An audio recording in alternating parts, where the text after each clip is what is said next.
Enjoy this recording taken from an unscripted live audio conversation on Mensa. That's MENTZA. नमस्कार, यह radio playback India. गीत, कविता, कहानी या किस्सा, हर जज्बा इंडिया के दिल का।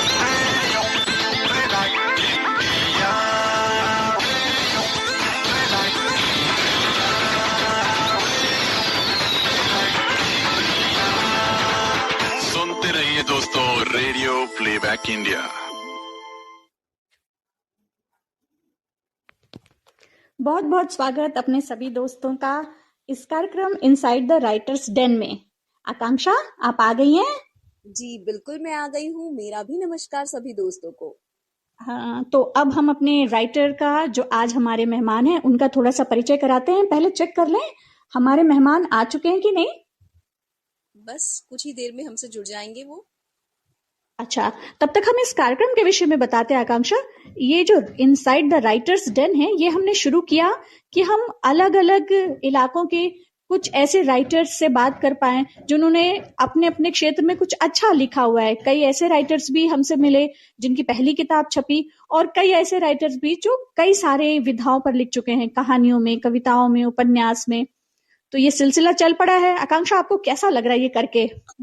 मुझे तो बहुत आनंद आ रहा है, क्योंकि इस माध्यम से बहुत सारे रचनाकारों से भी जुड़ने का अवसर भी मिला और रचना लिखने की भी प्रेरणा भी मिल रही है।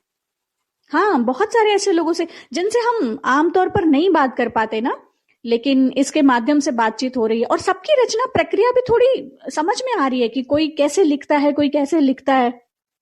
जी, अब तक जितने भी लेखकों से बात की, सबसे अच्छी बात ये रही कि सबने नए लेखकों को अपनी तरफ से सुझाव भी दिए और अपनी रचना में किस तरह से विविधता लानी है ये भी उन्होंने बताया। मेरे ख्याल से आकांक्षा, एक बार रंजन जी को टच करें क्या? उनको कॉल करके देखा जाए। हाँ बिल्कुल बिल्कुल।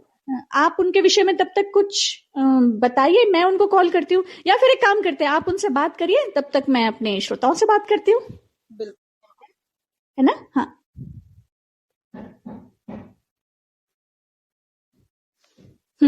तो हम अपने श्रोताओं से ये बात करना चाहेंगे, ये बताना चाहेंगे कि ये कार्यक्रम ऐसा है जिसमें हम राइटर्स से उनकी रचनाओं के विषय में बात करते हैं। तो हम ये भी जानना चाहेंगे अपने श्रोताओं से जो हमसे जुड़ रहे हैं कि उनको किस राइटर को सुनना पसंद आएगा, किसकी रचना प्रक्रिया वो जानना चाहते हैं। क्योंकि कोई कहानी पसंद करता है, कोई कविताएं पसंद करता है। तो अगर आपका कोई पसंदीदा राइटर है, कोई लेखक है जिसको आप सुनना चाहते हैं, जिसके बारे में जानना चाहते हैं और जिससे कुछ सवाल भी आप करना चाहते हैं, तो स्वागत है। नाम लिखिएगा, बताइएगा और हम कोशिश करेंगे उनसे जुड़ने की। प्रज्ञान मिश्रा जी कह रहे हैं नमस्ते। जी नमस्ते, बहुत बहुत नमस्ते। आकांक्षा गई हैं ढूंढने हमारे लेखक को, क्योंकि वो मेंसा से जुड़े हुए नहीं हैं। तो शायद उन्होंने ऐसा सोचा हो कि 2:30 मतलब 2:30 मतलब 2:30 ही जुड़ा जाए, लेकिन एक्चुअली हमारे जो राइटर है ना, वो हमसे बहुत पहले से, मतलब 2 बजे से वो मेरे से लगातार कन्वर्सेशन कर रहे हैं सुमेधा। लेकिन दिक्कत ये हो रही है कि उनको ना ज्वाइनिंग करने नहीं हो पा रहा है। स्पीकर, एज अ स्पीकर वो अब ज्वाइनिंग ले नहीं पा रहे हैं। अच्छा, लेकिन वो तो एज ए स्पीकर ज्वाइन हो चुके थे ना? हाँ, वो ज्वाइन हो चुके थे, पर अभी उनको वो ऑप्शन शो नहीं कर रहा है, इसलिए वो भी अच्छा, इस दुविधा में लगे हैं, फिर भी प्रयास कर रहे हैं। कुछ टेक्निकल प्रॉब्लम है। नौशाद जी खान जी कह रहे हैं हाय।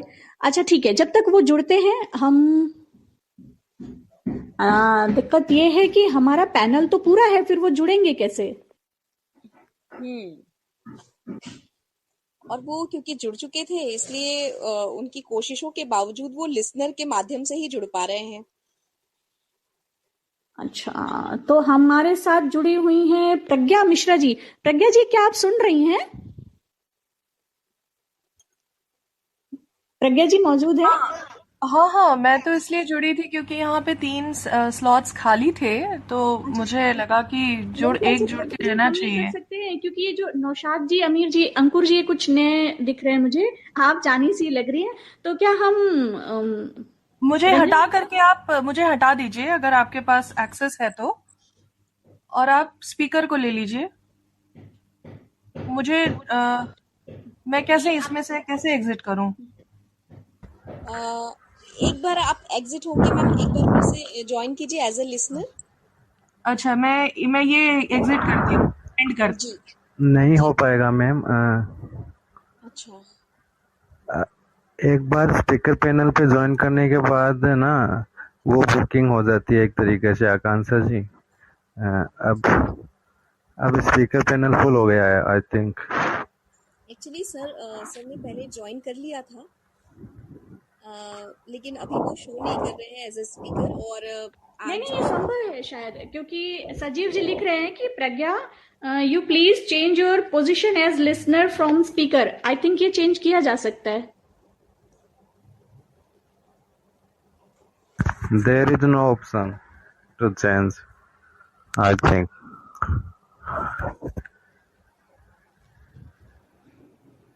Yes it can B.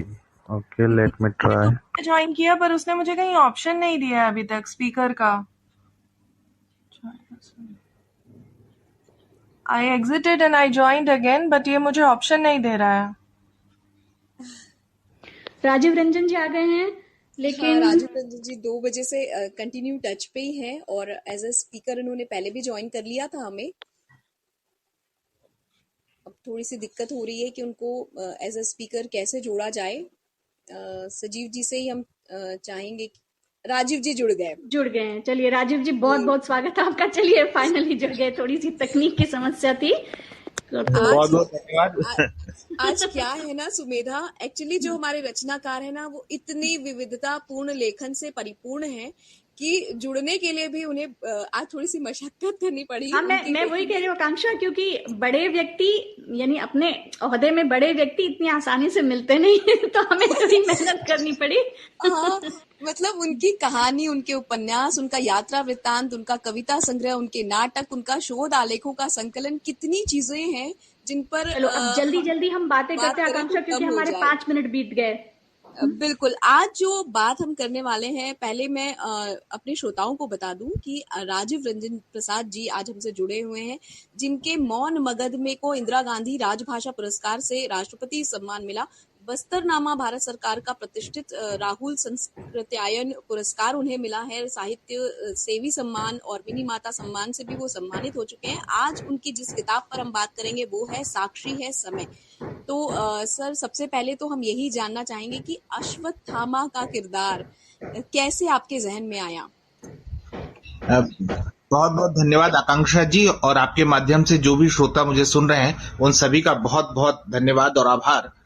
Ashwatthama एक बहुत ही रोचक चरित्र है जिनके बारे में कहा जाता है कि वे आज भी जीवित हैं, और अगर वे आज भी जीवित हैं तो कल्पना करके देखिए कि उनके सामने लगभग 5000 साल बीत गए उनके कालक्रम से। तो अगर आप एक उपन्यासकार हैं और आप चाहते हैं कि किसी एक बड़े घटनाक्रम पर, एक किसी बड़े कैनवास पर कोई किसी बात को लिखें, तब आपके पास एक पात्र होना चाहिए, क्योंकि एक उपन्यासकार के लिए बाधा होती है कि एक पात्र 100 साल तक ही जीवित रह सकता है, तो उसका जो कालक्रम है वो 100 साल के भीतर ही उसकी समस्त घटनाएं, बस उसका दायरा उसी बीच में सिमट जाता है। लेकिन जो चरित्र 5000 साल से जिंदा है, आप सोचिए कि उनके इर्द गिर्द भारत का पूरा इतिहास वर्तमान तक समेटा जा सकता है। और इस बात की मुझे प्रतीति तब हुई, मेरी पदस्थापना थी खंडवा के पास, और खंडवा के पास बुरहानपुर एक स्थान है, वहां से लगभग 125 किलोमीटर दूर। और बुरहानपुर में एक ये प्रचलित है कि वहां शिव मंदिर में रात को अश्वत्थामा आते हैं और पुष्प चढ़ा करके जाते हैं। बुरहानपुर मंदिर, मैं भी बुरहानपुर का जो ये किला है मैं भी देखने के लिए गया था, और वहां मुझे अश्वत्थामा तो नहीं मिले, लेकिन ये कथानक मिल गया। और इस कथानक ने मुझे इस तरीके से जोड़ा कि मुझे लगा कि मैं एक ऐसा पात्र गढ़ूं जिनके माध्यम से भारत का पूरा इतिहास वर्तमान तक लेकर के आऊं, और उसमें जितने अलग अलग किस्म के नैरेटिव हैं, जितने घटनाक्रम हैं, क्योंकि बार बार एक बात उठती है कि इतिहास का पुनर्लेखन किया जाना चाहिए। बार बार ये बात उठती है कि इतिहास के बहुत से ऐसे चरित्र हैं जिनको स्थान मिलना चाहिए था, लेकिन उन्हें कभी स्थान दिया नहीं गया।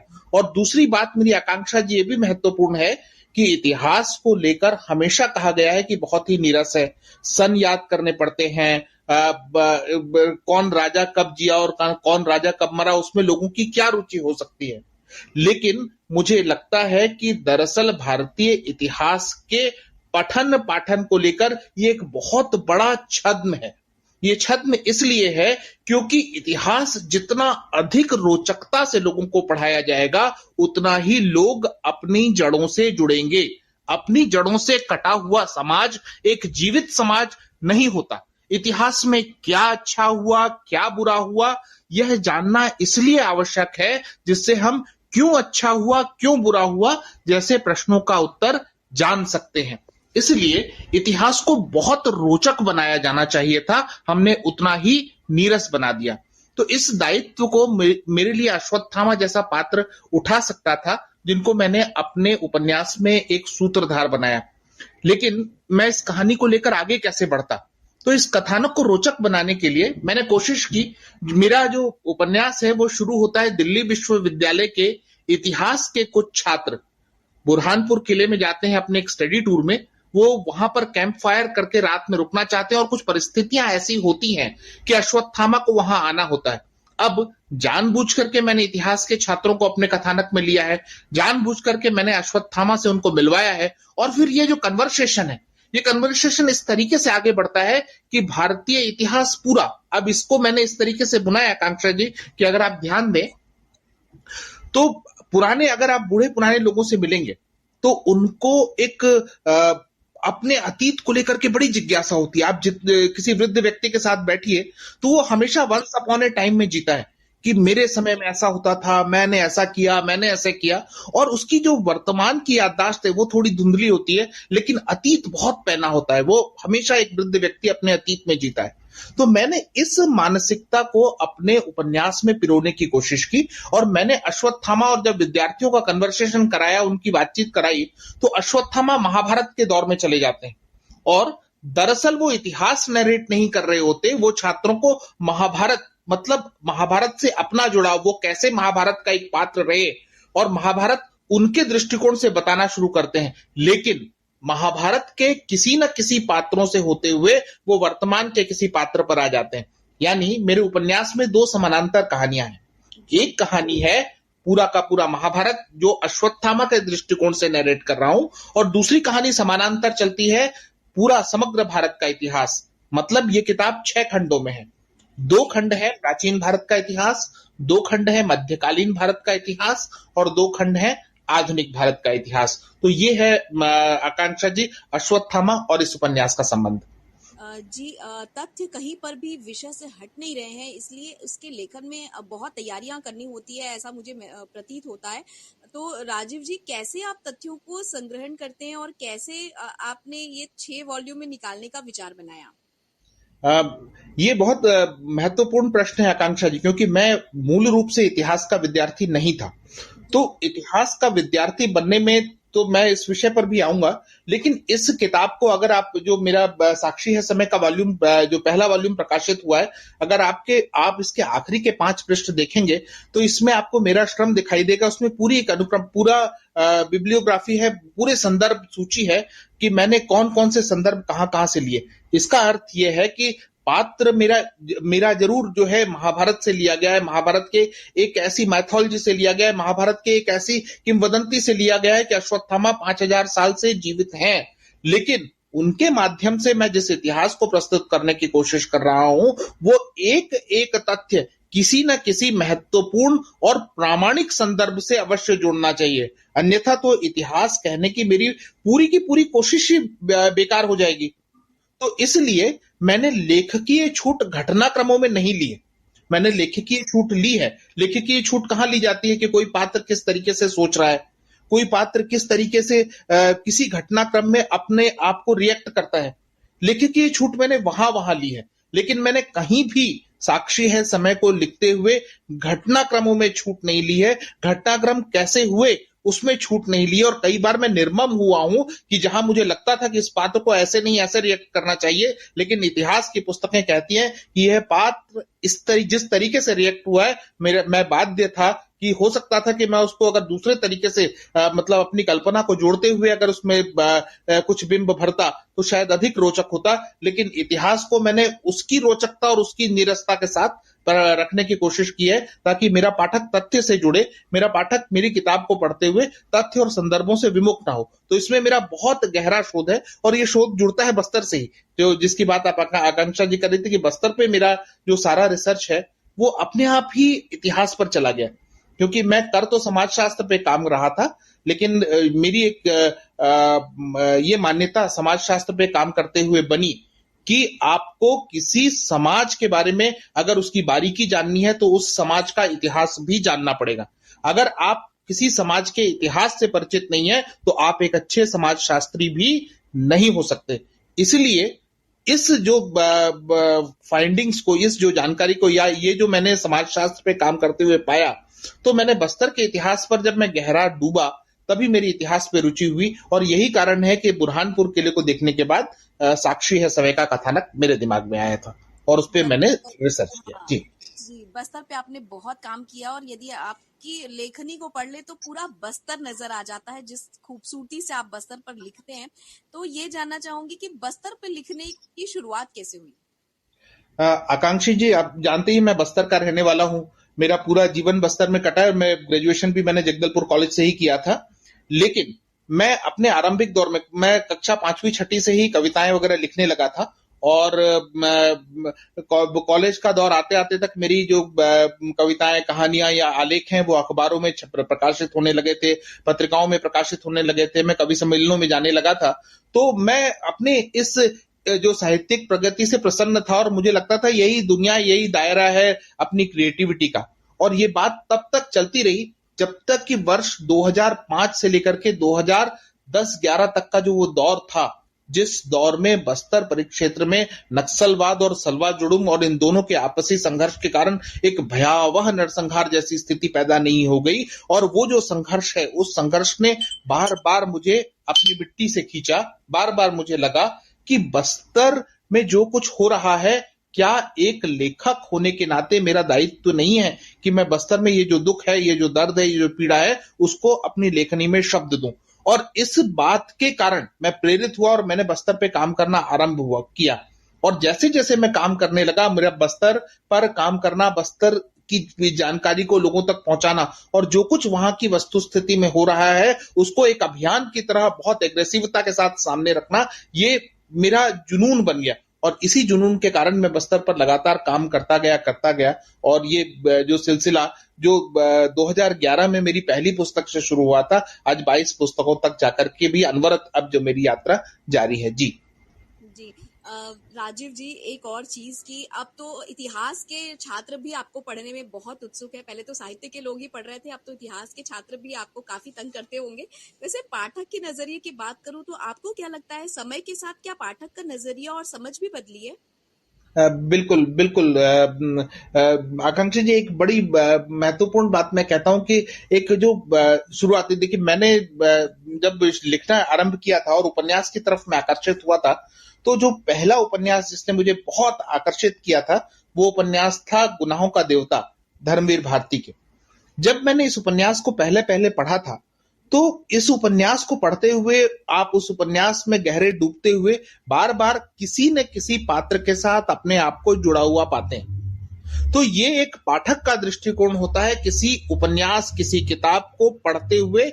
उसके भीतर मतलब एक पाठक जो होता है वो विवेचक नहीं होता, एक पाठक जो होता है वो समीक्षक नहीं होता, समालोचक नहीं होता। एक पाठक एकदम एक निरपेक्ष पाठक होता है। उसका काम सिर्फ होता है कि किसी किताब, किसी पंक्ति के अंदर वो बिल्कुल बहती हुई नदी में जैसे एक पत्थर रोल होता है, जैसे एक बहती हुई नदी सब कुछ अपने साथ बहा ले जाती है, पाठक उस किताब के जो प्रवाह है उसमें बहता हुआ चला जाता है। लेकिन समय के साथ वही पाठक समीक्षक होता जाता है। वही पाठक जो है वो नुक्ताचीनी ढूंढने लगता है, किताब की विवेचना करने लगता है। पाठक और जो दूरी है वो मेरा जो कहने का मंतव्य ये है कि जैसे जैसे समय बीतता है और आप अपने आप को परिपक्व महसूस करने लगते हैं, शायद आप वो पाठक का जो प्रवाह है, जो डूब जाने की क्षमता है, वो खोने लगते हैं। जी जी। हमारे श्रोता पूछ रहे हैं कि उन्हें भी किताब लिखनी है, तो एक लेखक को किन बातों का विशेष ख्याल रखना चाहिए? धन्यवाद आकांक्षा जी। सबसे पहली चीज तो आपकी जो रचनात्मकता है उसके ऊपर भरोसा। और दूसरी ये चीज है कि मुझे हमेशा लगता है कि जो अच्छा लेखक है वो बहुत अच्छा पाठक है। एक आप जितना अधिक पढ़ेंगे उतना अच्छा लिख सकते हैं। और मुझे पढ़ने का बहुत जुनून है। मैं मतलब कोई दिन ऐसा नहीं होता जब कोई ना कोई किताब मेरे हाथ में नहीं होती। तो जितना ज्यादा पढ़ा जाएगा उतना ही अच्छा लिखा जा सकता है। और दूसरा, अपने लिखे हुए से जो व्यक्ति संतुष्ट हो गया, लेखन उसी दिन समाप्त हो गया।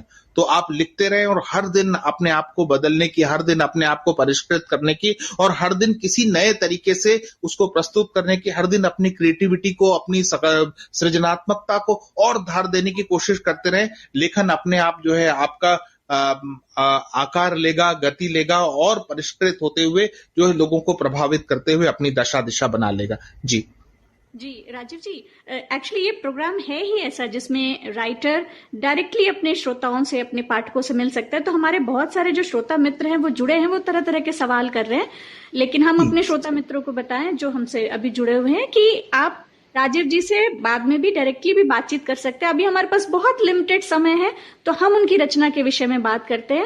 राजीव जी, ये जानना चाहेंगे, आप हमेशा से बस्तर में रहे हैं, उन लोगों के जीवन को बहुत नजदीक से देखा है और ऐसे कहें कि जिया भी है तो अतिशयोक्ति नहीं होगी, और आप प्रशासनिक दायित्वों से भी बंधे हुए हैं। तो मैं ये तो नहीं पूछूंगी कि प्रशासनिक दायित्व के रहते आप साहित्य कैसे रच लेते हैं, लेकिन ये जरूर जानना चाहेंगे कि वो जो दायित्व बोध है वो आपके साहित्य बोध को कहीं समृद्ध करता है या कहीं रुकावट लगाता है? सुमेधा जी, ऐसा नहीं है कि व्यक्ति जो है किसी दायित्व में रहता है तो उसकी सृजनात्मकता जो है वो अपनी धार खो देती है। दरअसल समय प्रबंधन बहुत महत्वपूर्ण है, क्योंकि आपके पास दायित्व है, आपको जो है अपने कार्यालयीन जो दायित्व है उसको निर्वहित करना ही करना है। मैं आरंभ में तो बहुत उहापोह में रहा, क्योंकि जब 2011 से मैं बस्तर पर काम करना मैंने आरंभ किया तो मुझे समय की जो है बहुत कमी महसूस होने लगी थी। क्योंकि आपको लगातार पढ़ना है, आपको लगातार लिखना है, 8 घंटे आपको अपनी नौकरी करनी है, आपको परिवार को भी समय देना होता है। तो इस तरीके से जो है वो एक ऐसा मकड़जाल बन गया था कि मैं समझ नहीं पा रहा था, बल्कि उलझा हुआ महसूस कर रहा था लिखते हुए। लेकिन फिर मैंने एक कोर्स किया था IIM कलकत्ता में, वो था समय प्रबंधन पर। तो और मेरे साथ के पार्टिसिपेंट्स थे, उनके जीवन में तो पता नहीं उस कोर्स का क्या असर हुआ, लेकिन मैं वहां से एक सूत्र लेकर के आया और मैंने अपने पूरे समय को इस तरीके से बांटा कि लेखन का समय अलग, कार्यालय का समय अलग, परिवार का समय अलग, पढ़ने का समय अलग। और इस तरीके से जब मैंने अपने समय को सेग्रीगेट कर दिया, बांट दिया, तब मैंने ये देखा कि इससे मेरे लिए चीजें बहुत सरल होती चली गई। और इस समय प्रबंधन के कारण ही मैं अपने समय पर पढ़ लेता हूं, मैं अपने समय पर लिख लेता हूं, मैं कार्यालय को पर्याप्त समय दे पाता हूं और मैं परिवार के लिए भी समय निकाल पाता हूं। तो दरअसल एक बेहतर समय प्रबंधन ने मुझे जो है ये करने में सक्षम बनाया है कि कार्यालय में भी मैं अच्छे अधिकारियों में गिना जाता हूं। और लेखन कैसा है ये तो मेरे पाठक ही बता पाएंगे। जी बिल्कुल, और ये प्रबंधन का ही नतीजा है कि आज 22 किताबें लाइन से हैं और इसमें कोई शंका नहीं है कि आप एक बहुत अच्छे प्रशासनिक अधिकारी होने के साथ बहुत अच्छे लेखक भी हैं और बहुत अच्छे वक्ता भी हैं। ये इतनी देर से बातचीत करते में सबको समझ में आ गया होगा। अभी आपकी आगामी योजनाएं क्या हैं रंजन जी? किस विधा पर काम कर रहे हैं? क्या उपन्यास पर, कहानी पर, या कुछ और? सुमेधा जी, इस समय मैं 2 महत्वपूर्ण पुस्तकों पे काम कर रहा हूं। एक तो साक्षी है समय, ये मेरा दूसरा वॉल्यूम कंप्लीट हो चुका है जो प्रेस में जाने वाला है। मतलब मौर्य काल से लेकर के आपका ये खत्म होगा सल्तनत काल तक। तो और महाभारत में ये शुरू हो रहा है लगभग अज्ञातवास की समाप्ति तक। तो ये जो प्रक्रम है ये खत्म हो, ये साक्षी है समय भाग 2 जहां तक मुझे लगता है इस महीने के अंदर ही ये मैं प्रेस में दे दूंगा इस किताब को। और ये मेरी महत्वपूर्ण किताब है जिसमें कि बिल्कुल एंड कर रहा हूं, ये संशोधन पर कार्य चल रहा है। एक बहुत बड़ी किताब पे मैं काम कर रहा हूं, वो है 100 नक्सली 100 कहानियां। और इस किताब को मैं महत्वपूर्ण इसलिए मानूंगा क्योंकि जटिलता है इस कार्य में। बहुत सारे ऐसे लोग भाई जिन्होंने जो है किसी ना किसी कारण से बंदूक पकड़ ली, उनकी पारिवारिक पृष्ठभूमि क्या रही, उन्होंने बंदूक क्यों पकड़ा, और कुछ ऐसे जो नक्सली जो सरेंडर कर गए हैं, कुछ ऐसे जो इस समय जेल में हैं, कुछ ऐसे जो मुझे यत्र तत्र अपना रिसर्च करते हुए मिले, इन सभी का समागम है। और अपनी इस किताब के अंत में मेरा ये भी इरादा है कि यदि अनुमति मिली तो कोबाड गांधी हो गए या साईं बाबा हो गए, कुछ ऐसे जो लोग जो इस समय जेलों में बंद हैं और जो थिंक टैंक माने जाते थे, मैं उन लोगों से भी सीधे सीधे बात कर सकूं ताकि इस किताब को में वैल्यू एडिशन हो मेरा। तो ये एक बहुत महत्वपूर्ण पुस्तक है, बहुत महत्वपूर्ण काम है जो मैं लगभग आधा कर चुका हूं। कई इंटरव्यूज मेरे पास रिकॉर्ड हो गए हैं और जिस दिन जब ये किताब सामने आएगी तो मुझे ऐसा लगता है कि नक्सलवाद को समझने में ये मील का पत्थर सिद्ध होगी। क्योंकि मैं आपको बताना चाहता हूं कि कुछ साक्षात्कार मुझे ऐसे मिले जो भीतर तक हिलाकर जिन्होंने रख दिया। कई ऐसे छोटे छोटे बच्चे जिनको विचार और विचारधारा का अर्थ भी नहीं पता था, वो जंगल के भीतर चले गए और जब जंगल के भीतर उन्होंने बंदूक थाम ली तब उनका अपना कश्मकश, उनका दुनिया को देखने का नजरिया और फिर उनके साथ क्या क्या कुछ घटा और वो कैसे फिर वापस मुख्य धारा में आए, ये जो कुछ मैं जोड़ पाया इसने मुझे खुद सहरा कर रख दिया है। तो अभी तो मैं आपको सिर्फ भूमिका बता रहा हूं, यह पुस्तक जब सामने आएगी तो अपेक्षा करता हूं कि मेरे पाठक जो है इस पूरी विभीषिका को ठीक तरीके से समझ पाएंगे। जी बिल्कुल, ये भूमिका ही उत्सुकता जगा रही है, लेकिन हमारे पास मजबूरी ये है राजीव जी कि बहुत लिमिटेड समय है, हमारे पास सिर्फ 50 सेकंड बचे हैं। तो इतने में हम आपको धन्यवाद बोल सकते हैं और अगली बार जरूर कभी मौका पड़ा तो हम आपसे उम्मीद करते हैं कि आप हमसे फिर से जुड़िएगा। बहुत बहुत धन्यवाद सुमेधा जी, आप सभी ने इतने अच्छे प्रश्न मेरे सामने रखे और आप सभी ने इतने ध्यान से मुझे सुना। इस सभी के लिए मैं आपका और आपके माध्यम से जुड़े जितने भी श्रोता हैं उन सभी का बहुत बहुत आभारी हूँ। धन्यवाद। नमस्कार, यह रेडियो प्लेबैक इंडिया। गीत, कविता, कहानी या किस्सा, हर जज्बा इंडिया के दिल का।